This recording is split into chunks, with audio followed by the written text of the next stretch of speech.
Audio Jungle.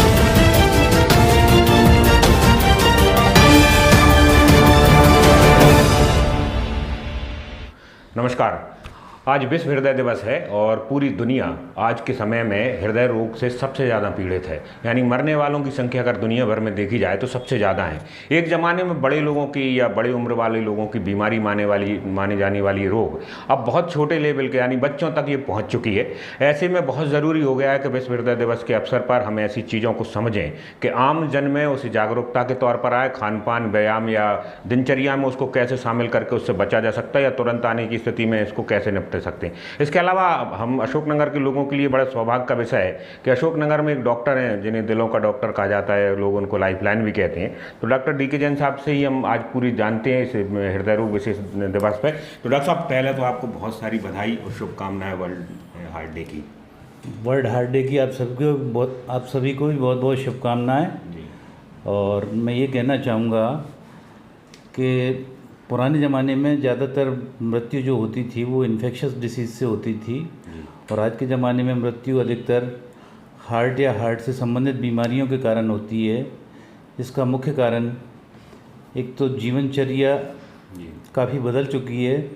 सभी लोगों को लाइफ स्टाइल चेंज करना पड़ेगी, देर से उठना, देर से सोना, खान पान में फास्ट फूड का उपयोग करना, शाकाहारी भोजन से दूर रहना और तमाम तरह की नशे की प्रवृत्तियाँ यंग लोगों में बढ़ती जा रही हैं, जिस तरह से कि तम्बाकू, सिगरेट, गुटखे, इस तरह की चीज़ें आजकल बचपन से ही लोग खाने लगे हैं, जिसके कारण जल्दी ही इनके हृदय की जो धमनियाँ होती हैं वो सिकुड़ने लगती हैं और इनको कम एज में ही एंजाइना की और हार्ट की बीमारियाँ शुरू हो जाती हैं। इसी तरह से खान पान में अपने घी, तेल, तली चीज़ों, फास्ट फूड का उपयोग करने से ब्लड में कोलेस्ट्रॉल का लेवल बढ़ता जाता है, जिसके कारण धमनियों में ये कोलेस्ट्रॉल जमा हो जाता है और हार्ट की बीमारियां होने लगती हैं। तो इन सब से बचने के लिए अपने को जो करना चाहिए वो ये करना चाहिए कि एक तो रूटीन लाइफ व्यवस्थित रहे,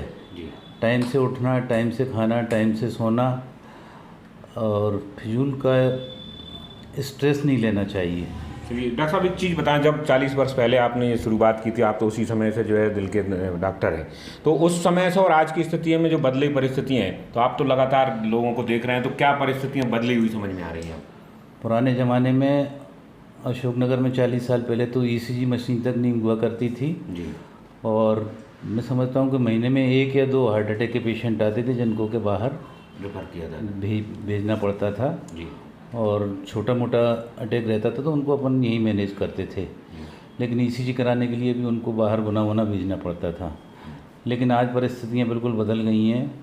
अपने यहाँ पर ही ECG हो जाता है और तत्काल उसका नहीं, अब आप कह रहे हैं कि शुरुआत जब करी थी तो 1 या 2 मरीज होते थे। अब आप चूंकि अभी आप बैठे हैं, कोई प्रैक्टिस कर रहे हैं, तो कितने लोग देख रहे हैं अभी भी आप? अभी तो प्रतिदिन जो है कम से कम 10 मरीजों का आउटकम रहता है जिन्हें के हार्ट या हार्ट से संबंधित बीमारी रहती है और ब्लड प्रेशर के तो आप समझो कि रोज़ के और भी ज़्यादा मरीज आते हैं।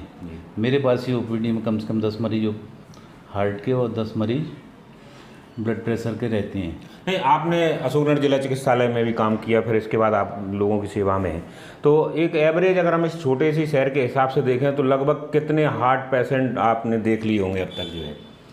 मैंने तो लगभग 50 से 1000 पेशेंट देख चुका हूँ कम से कम हार्ट से रिलेटेड। तो ये आंकड़ा बहुत बड़ा है जी, अशोकनगर शहर के हिसाब से बड़ा आंकड़ा है जी।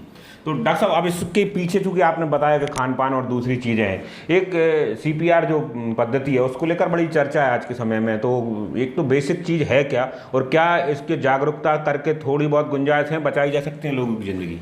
CPR तो कार्डियोपल्मोनरी रिसस्किटेशन को कहते हैं कि अगर कोई को सडन अटैक आ जाता है और उसका हार्ट अरेस्ट हो जाता है जी, तो उसको अपने को ज़मीन पर लेटा के उसके हार्ट को एक हाथ उसके छाती पर रखना चाहिए और दूसरे हाथ से उसको दबा के, मतलब अगर काम करना बंद कर रहा है उस स्थिति? हाँ, उस स्थिति में अगर घर पर है तो जी, या उसकी सांस गहरी चलने लगी है, गैस्पिंग करने लगा है, तो ऐसी स्थिति में उसको अपने को आर्टिफिशियल कार्डियक मसाज देना पड़ता है और माउथ टू माउथ रेस्पिरेशन देने को जो CPR कहलाता है घर पे।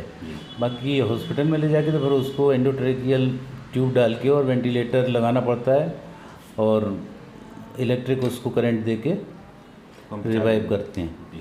तो अभी की स्थिति अगर हम अशोकनगर के हिसाब से देखें तो जब आप खुद ही कह रहे हैं कि 10 तो आप ही के पास आते हैं और भी बहुत सारे डॉक्टर हैं, तो क्या उस हिसाब से हमारा जिला भी तैयार है दिल के रोगियों के लिए जो पूरी तरह?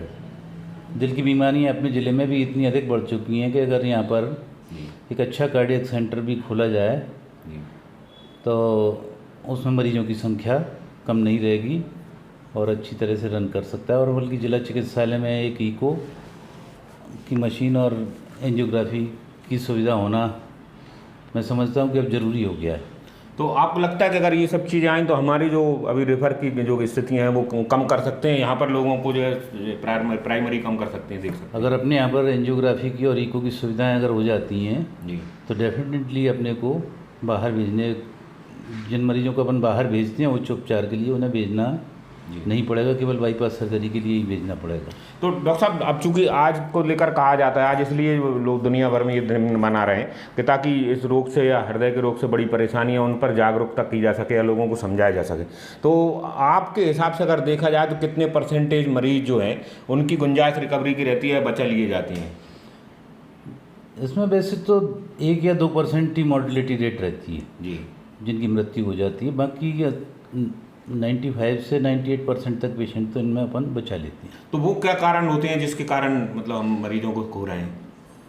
वो तो जिन यंग एज में अगर सीवियर कार्डियक अटैक हो जाता है या 100% आर्टरी चोक हो जाती है, ऐसे पेशेंट्स को अपन नहीं बचा पाते हैं। लेकिन जो ओल्ड एज वाले पेशेंट रहते हैं जिनको के रिकैनलाइजेशन चालू हो जाता है, साइड से ऑलरेडी बाईपास जैसी नलियाँ डेवलप होने लगती हैं, धीरे धीरे जिनकी नलियाँ चौक होती हैं उनको तो अपन बचा लेते हैं जी। लेकिन जिनको सडनली अटैक हो जाता है, कम एज में हो जाता है, तो उनको साइड से सर्कुलेशन चालू नहीं हो पाता हार्ट में, तो ऐसे लोगों को अपने को बचाना ज़्यादा कठिन आप बता रहे हैं कि 30-40 तक के मतलब लोग जो है इस समय कार्डियक अटैक में आ रहे हैं। तो बेसिक कारण हम देखें जाए तो जीवन पद्धति के अलावा और भी कुछ है जिसको सुधारा जा सकता है? इसमें मुख्य कारण यही है कि एक तो घी तेल तली हुई चीज़ों का परहेज रखें लोग वाग, और बीड़ी जर्दा गुटखा इन सब से बचें, शराब के नशे से बचें। तो मैं समझता हूँ कि काफ़ी मात्रा में लोग वाग। अच्छा, आप पहले हम देखते थे कि लोगों को हार्ट का जो दर्द होता था तो उस समय तमाम सारी जो है दर्द या दूसरी चीज़ें होने लगती थी, मगर अब तो बिल्कुल साइलेंट अटैक होता है, पता ही नहीं चलता ऐसी स्थिति। साइलेंट अटैक का भी मुख्य कारण यही है कि लोग वाग जो है डायबिटीज़ या और बीमारियों से भी साथ में ग्रसित रहते हैं, जिनका कि उनको नहीं मालूम होता है। उनको पहले से ब्लड प्रेशर है या डायबिटीज़ है, ये सब तभी डायग्नोस होते हैं जब उनको अटैक आ जाता है। डॉक्टर के पास जनरली लोग वाग दिखाने बीमारी के पूर्व कभी नहीं जाते। तो आपको क्या सलाह देंगे लोगों को कि कार्डियक अटैक से बचने के लिए रेगुलरली लोगों को करना क्या चाहिए? रेगुलरली लोगों को अपने एक तो खान पान में सुधार करें, जीवन पद्धति में सुधार करें, और रेगुलर साल में कम से कम 1 या 2 बार तो डॉक्टर को दिखाना चाहिए। अपना बीपी, डायबिटीज़ और भी जो पैरामीटर्स हैं वो सारे चेक कराना चाहिए साल में 1 बार।